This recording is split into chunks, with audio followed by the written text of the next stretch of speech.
அனைவருக்கும் வணக்கம். Advanced Tamil quantum thermodynamic energy harvesting system 1930லேயே எட்வின் ஸ்கார்டிங்கர் அவர் ஒரு அற்புதமான ஆராய்ச்சி பண்ணார். அவர் 2 கற்பனை பூனைகள் சொல்கிறார். ஒரு வெள்ளை பூனை, ஒரு கற்பனை பூனை. இரண்டும் பார்த்த பிறகு இரண்டையும் பிரித்தால், இரண்டையும் அது பார்த்துக்கணும். வெள்ளை பூனை கருப்பு பூனை பார்த்துக்கணும். பார்த்ததுக்கப்புறம் ஒரு பூனையை பூமியில் வச்சுக்கணும், இன்னொரு பூனையை ஒரு கேலக்சியில் வச்சுக்கணும். அப்படி வச்சுட்டா இது நினைக்கும்போது அது நினைக்கும், இது அழுதல் அது சிரிக்கும். உதாரணத்துக்கு இது ப்ளஸ்ன்னு அது மைனஸாக மாறும், அது மைனஸ்னால் இது ப்ளஸ்ஸாக மாறும். அப்படிங்கிறத கருதுங்க. இப்போ பார்த்தீங்கன்னா என் கையில் பார்த்தீங்கன்னா நெகட்டிவ் சைடு இங்கே இருக்குது, ப்ளஸ் இங்கே இருக்குது. இதுதான் கோஹரன்ஸ், அதாவது இதுக்கு என்டாங்கிள்மெண்ட்னு சொல்லலாம். இந்த என்டாங்கிள்மெண்ட்டை பண்ணி செஞ்சு காட்டுறேன். இப்போ இந்த கை எங்கே இருக்குன்னு பாருங்கள். எவ்வளோ தூரம் விரிச்சு போனால் ஒரு இடம் பார்த்தாச்சு, ஒரு இடம் முகச்சிட்டேன், இந்த படி பார்த்தாச்சு. இப்போ பாருங்கள், 400 மில்லி ஓட்டு வருது. கிட்டத்தட்ட 390 400 மில்லி அழுத்து ஏறிட்டே போகுது. இதுதான் ஃப்ரிக்ஷன், அதாவது ஃபோர்ஸ் மோர் தேன் ஃப்ரிக்ஷன் சொல்லுவாங்க. F greater than F. இது என்னுடைய ஆசிரியர் வெங்கடேஷன் பண்ணது தான். இப்போ இது ஒரு பூமி, இது ஒரு கேலக்சின்னு வச்சுக்கலாம். எவ்வளோ தூரம் பிரித்தாலுமே இது பிரிக்கவே முடியாது. அப்படின்னா இது Max Planck university, Max Planck research centre புரிஞ்சுக்கணும், MIT புரிஞ்சுக்கணும். அதுபோக இத்தாலி ரோமில் இருக்கிற எலினா ரோசி அவங்க தான் இந்த குவாண்டம் மேக்ரோஸ்கோபிக் குவாண்டம் டனலிங் எஃபெக்ட்னு கண்டுபிடிச்சாங்க. அதே மாதிரி ஜெர்மனில் இருக்கிறவங்க என்ன பண்ணாங்க, ஜெர்மன் ஹாலன் ஃப்ரெண்ட்ஸுன்னு சொல்லுவாங்க. ஹான்ஸ் ஃப்ரெண்ட்ஸு அவர் என்ன பண்ணான்னு கேட்டிங்கன்னா, அவர் இந்த குவாண்டமில் பார்த்திங்கன்னா குவாண்டம் கோஹரன்ஸ்னு ஒன்று அவங்க உருவாக்குனாருங்க. அதுக்கப்புறம் அமெரிக்காவில் இருக்கிற MIT செபஸ்டியன் அது குவாண்டம் தெர்மோடைனமிக். இந்த 3 சேர்ந்து தான் அந்த 2025க்கான நோபல் பரிசு கிடைச்சது. அதாவது கண்ணால் பார்க்கக்கூடிய பொருளிலும் இந்த குவாண்டம் தெர்மோடைனமிக் எஃபெக்ட் நடக்குன்னு சொல்லிட்டு பண்ணாங்க. அதுதான் மேக்ரோஸ்கோபிக் மெக்கானிக்கல் டனலிங் எஃபெக்ட். இப்போ ஸ்கார்டுங்கிற எஃபெக்ட், மைனஸ் இங்கே ப்ளஸ் எங்கே பாருங்கள். 400 இதை தாண்டுது. இப்போ நான் 300 தான் சொன்னேன், இப்போ 400 தாண்டுது. 413 எங்கேயே கை எங்கே ப்ளஸ் ஒரு பக்கம் இருக்குது, மைனஸ் எங்கே ஒரு பக்கம் இருக்குது, எங்கேயே போயிடுச்சா இல்லையா? அப்போ தமிழர்கள் புரிந்து கொண்டார்கள், நமக்கு 100 நோபல் பரிசு வாங்கலாம். இதான் விஷயமே.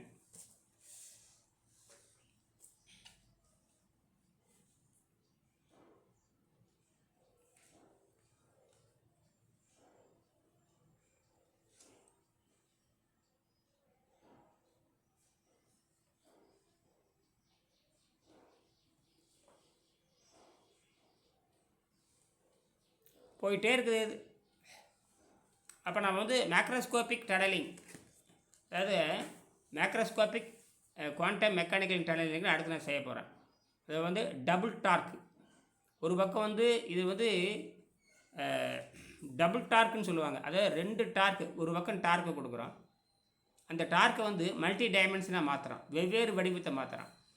எப்போயுமே 1 வோல்ட்டு 5 வோல்ட்டாக மாறாது, 1 வோல்ட்டு அரை வோல்ட்டாக, 1 வோல்ட்லேருந்து 1.5 வோல்ட் எடுக்க முடியாது, 1 வோல்ட்லேருந்து 10, 1 வோல்ட்லேருந்து 1.1 வோல்ட் கூட எடுக்க முடியாது. ஆனால் 1 வோல்ட்டை வைத்துக்கொண்டு வேறு வடிவத்தை நம்ம கொண்டு வரணும். அப்போ அந்த வேறு வடிவத்தை மாற்றி கொண்டு வரும்பொழுது நாம் அது எனர்ஜி எடுத்துகிட்டே இருக்கலாம். இது பெரிய அதிசயம் கிடையாது. அதனால் இங்கே ஒரு கணக்கு போட்டுலாம் உட்காந்துருக்க முடியாது. கணக்கு போட்டு உட்காந்துருக்க முட்டாளாக தான் இருக்க முடியும். கணக்கு ஒரு எல்லைக்கு தான். இல்லை செய்து இப்போ நான் செய்து காமிச்சிருக்கேன். இப்போ குவாண்டம் என்டாங்கிள்மெண்ட்டு செஞ்சு காமிச்சிட்டேன். இந்த ப்ளஸ் எங்கேயே வச்சுக்கிறேன், மைனஸ் எங்கேயே வச்சுக்கிறேன். நீங்கள் 10 அடி என்ன 15 அடி எங்கூட வச்சுக்கலாம். அதுக்கு ஒரு மல்டிமீட்டர் வேணும் இல்லையா? அளந்துடலாம். கண்ணால் குவாண்டம் என்டாங்கிள்மெண்ட் அளக்க முடியும். இதுக்கு ஒரு நோபல் பரிசு பண்ணலாம். இந்த உடம்பை வைத்துக்கொண்டு, நீர் மூலக்கூறு வைத்துக்கொண்டு, உங்களுக்கு நியூட்ரினோ துகள் இருக்கிற வரைக்கும், நியூட்ரான் இருக்கிற வரைக்கும் ஒன்றும் பண்ண முடியாது. ஆக வெட்ட வெளியிலிருந்து அனைத்தும் புறப்படுகிறது. பால், அதாவது என்னதுன்னா பாலுக்கு அப்புறம் டாட்டு, புள்ளிக்கு அப்புறம் வட்டம், வட்டக்கு அப்புறம் நேர்கோடு. இதுதான் தமிழோடைய அடிப்படை. அதுபோக சூரிய மைய கொள்கை வந்து 2000 ஆண்டுக்கு முன்னே கண்டுபிடிச்சாச்சு. சோழ நாட்டில் முதுகந்தன் சாந்தன் என்கிற ஒரு மிகப்பெரிய ஒரு மேதை. அவர் அந்த நாட்டினுடைய அறிவு வளத்தை பேசுகிறார். அறிவு வளத்தை புறநானூற்றில் வருகிறது. சோழ நாட்டு மக்கள் எப்படி அறிவாளிகள் என்று சொன்னால், செந்நாயிற்று செலவுனா செந்நாயிறு சுற்றி கொண்டிருக்கிறது, சிறண்டு கொண்டிருக்கிறது, சுற்றி கொண்டிருக்கிறது, போய்கொண்டிருக்கிறது. எப்படி?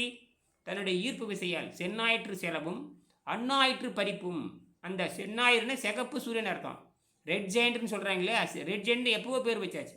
நீங்கள் இப்போ அது ரெட் ஜெயண்ட்டாக மாறி கடைசியில் அது பிளாக்காக மாறி ஒரு இதாக மாறி சத்து இல்லாமல் போயிருங்கிறீங்க. ரெட் ஜெயண்ட்டாக மாறிட்டாவே அது பின்னாடி செத்து போகும்னு அர்த்தம். சாதாரண சூரியன் என்பது வேறு, சிகப்பு சூரியன் என்பது செந்நாயிறுன்னு சொல்ல ரெட் ஜெயண்ட்னு சொல்லுவாங்க. ஆங்கிலத்தில் ரெட் ஜெயண்ட் செம்பூதம்னு சொல்லுவாங்க. அப்போ தமிழில் அவங்க செந்நாயிறுன்னு பேர் வச்சுருக்காங்க. சாகப்போகிற ஞாயிறுன்னு தெரியும் அவங்களுக்கு. செந்நாயிற்று செலவும் அந்நாயிற்று பறிப்புனா ஈர்ப்புன்னு பேர். ஒரு பொருளை பார்த்தோம்னா கண்ணை பறிக்கும்பாங்க. வெளிச்சம் வந்து கண்ணை குருடாக்கும். இன்னொரு பேர் வந்து பறிக்கும்னு சொல்லுவாங்க.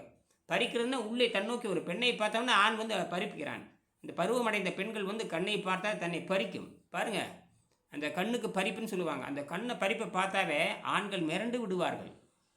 நானும் அதில் பாதிக்கப்பட்டவன் தான். நானும் காதல் திருமணம் செய்தவன் தான். இந்த பெண்கள் வந்து அந்த தூய்மையான நிலையில் இருக்க வேண்டும். பிறக்கிற குழந்தை அறிவுள்ள குழந்தையாக இருக்க வேண்டும். அந்த குழந்தை பெற்றோர்களை காட்டிலும் அறிவுள்ள குழந்தையாக இருக்க வேண்டும். அந்த குழந்தை சான்றோன் என புகழப்படுகின்ற குழந்தையாக இருக்க வேண்டும். இதுதான் திருவள்ளுவர் சொல்லுவார்.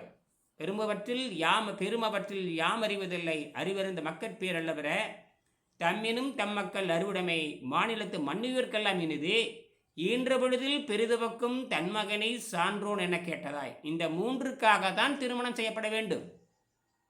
ஆண் பிடெக் படிக்கிறனாலேயோ பெண் எம்டெக் படிக்கிறனாலே திருமணம் செய்யக்கூடாது. 2 பேரும் முகத்தில் இருக்க வேண்டும். களவு மனம். 2 பேரும் சேர்ந்து சில காலம் பழகி ஒழுக்கமாக இருக்க வேண்டும். பிறகு களவு மனம் கற்பு மனமாக மாற வேண்டும். இதுதான் உண்மை. காலையில் பார்ப்பது, மாலையில் திருமணம் செய்வது, இதில் விபச்சாரம். இது அப்படித்தான் நடக்கிறது. ஆக ஆனால் 2 பேரும் இந்த தலைவனும் தலைமையும் அந்த குழந்தைகள் பெரிதாகிற வரை, அந்த குழந்தைகள் கூட்டத்தை 30 வருஷம் ஆகணும், அல்லது 26, 27 ஆகும். அது வரைக்கும் குழந்தைகள் நலனுக்காக வாழ வேண்டும். அதுக்காக தான் ஒன்று சேர்ந்திருக்கிறோம். குழந்தையை சாதாரண இன்னைக்கு அப்படி இல்லை.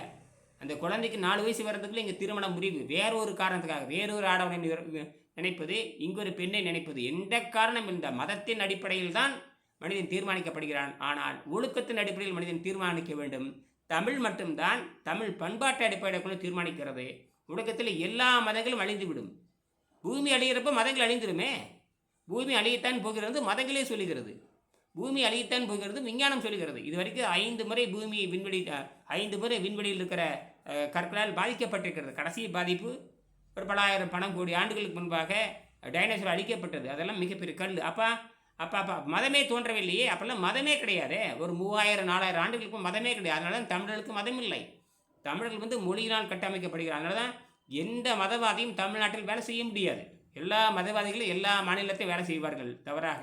அது பிசாசனுடைய ஏற்பாடு. மதமே பிசாசனுடைய ஏற்பாடு. சாதி என்பது பிசாசனுடைய ஏற்பாடு.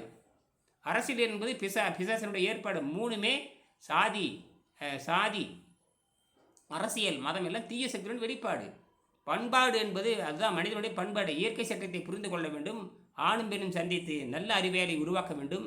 சான்றோர்கள் என்று புகழப்படுகின்ற குழந்தைகள் உருவாக்க வேண்டும். அந்த குழந்தை பெற்றோர்களை விட அறிவாக்க இருக்க வேண்டும். ஆகினால அந்த எட்வின் ஸ்காரிடுங்கிற தியரி வந்து நாம் நிரூபிக்கலாம். இதுக்கு ஒரு நோபல் பரிசு வாங்கலாம். எட்வின் ஸ்காரிடுங்கிற உயிரிடம் இருந்தால் ஏற்றுக்கொள்வார். அவர் தான் அந்த ஒரு கருப்பு பூனை வெள்ளை பூனை என்று ஒரு கற்பனை பூனை உருவாக்கினார். 2 பூனைகள் பார்த்து கொண்டால் போதுமானது. இந்த தத்துவத்தை கண்டு மிரண்டு விட்டார் ஐன்ஸ்டீன். ஐன்ஸ்டீனுக்கு அவ்வளோதான் மூளை. அதுக்கு மேல் மூளை வந்து ஸ்காரிடிங்கர். அதுக்கு மேல் மூளை வந்து தமிழர்கள் ஞானம். நாங்கள் பாலிலிருந்து தொடங்குகிறோம். நீங்கள் என்ன நேர்கோட்டிலேருந்து தொடங்குறீங்க. வட்டக்கோடுலேருந்து நேர்கோடு அல்லது வட்டக்கோடு எப்படி வச்சுக்கலாம். நேர்கோட்டை நிரூபிச்சிங்க. நேர்கோட்டை நிரூபித்தார் டென்மார்க் விஞ்ஞானி நீல்ஸ்பர்க் நிரூபித்தார். வட்டக்கோட்டை நிரூபித்தவர் யார்? ரஷ்ய விஞ்ஞானி ஜார்ஜ் கேமோ நிரூபித்தார். ஆனால் நாங்கள் என்ன சொல்கிறோம்னா புள்ளியை நிரூபிக்கிறோம். எங்களுக்கு வந்து அண்டம் சுருங்கி புள்ளியாக மாறும். அதற்கப்புறம் அது பாடாக மாறும். ஆக பால், புள்ளி, வட்டம், நேர்கோடு, இதற்கு ஒவ்வொன்றுக்கும் பாலை நிரூபிக்கலாம். இப்போ பாருங்க, கையில் ஒன்றுமே இல்லைங்கிற பால் தானே. இப்போ கையில் ஒன்றுமே கிடையாது, ஈரப்பதமே கிடையாது. ஏன்னா எனக்கு எனக்கு 65 வயசுங்கிறப்ப ஈரப்பதம் இருக்குது. எனக்கே ஒரு 19 வயசு 20 வயசு இருந்தால் பயங்கர ஈரப்பதம் இருக்குது. இந்த காதல் இருக்கிறப்ப பசலை இருக்கும். காதல் இருக்கிறப்ப பசலை இருக்கும். பசலை இருக்கிறப்ப இன்னும் -64 அதிகமாகும். ஆக நீங்கள் வந்து இந்த காதல் இருக்கிறப்போ இந்த 19 வயசு 20 வயசு இருக்கிறப்ப அவங்க விரலில் பிடிச்சி அமுத்துனாங்கன்னா அவங்க 500 வோல்ட் 500 மில்லி வோல்ட் வரைக்கும் எடுக்க முடியும். இப்போ என்னால் வந்து 400 மில்லி வோல்ட் எடுத்துக்கிட்டேன். இதே 19 வயசு பையன் 20 வயசு பையன் வந்து அவன் 500 மில்லி வோல்ட் எடுக்கான். இதுதான் பசலை நோயின்னு பேர். இது திருவள்ளுவர் வந்து பசலை நோயில் எழுதுறாரு. காமத்துப்பால் தான். அந்த காமத்துப்பால் பசலை படுறதெல்லாம் எழுதுவார். அற்புதமானது. இதெல்லாம் வந்து -64. ஆகினால இங்கே Einstein theory, Max Planck theory எல்லாம் அடிபட்டு போய்விடும். ஆக செஞ்சு காட்ட வேண்டும். செயற்கரிய செய்வார் பெரியர், செயற்கரிய செய்வார் பெரியர், சிறியர் செயற்கரிய செய்கலாதார். செய்து காட்ட வேண்டும். சொல்லுதல் யாருக்கும் எளிய, அறிவாம் சொல்லிய வண்ணம் செயல். விரைவில் நாம் நோபல் பரிசோடு சந்திப்போம். தமிழுக்கு அத்தனை தகுதியும் இருக்குது. மெல்ல வரும் காலத்து, அதாவது ஞானம் கருதினும் கைகூடும், காலம் கருதி இடத்தார் செய்யுங்கிறான். நம்ம 2000 ஆண்டுகளில் இருந்தது போகும். நம்ம பொறுமையாக இருப்போம். நிச்சயமாக வருஷத்துக்கு 2 நோபல் பரிசு வாங்கலாம். நன்றி.